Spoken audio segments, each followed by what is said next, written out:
how to log out of Facebook app. So in here, I will show you 3 methods in order to do this. First one is the simplest. You can head over and click on the 3 lines. Follow to the bottom until you can see this logout option.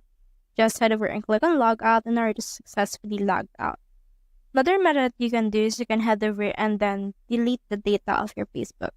To do that, go to your settings and then go to your apps right here. Then locating here this apps again. Scroll down and locate Facebook on this particular list.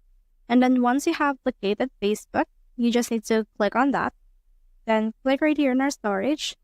Make sure to clear the data right here of your Facebook in order to successfully log out. Another option that you can do is you can head over and uninstall right here Facebook and then reinstall it.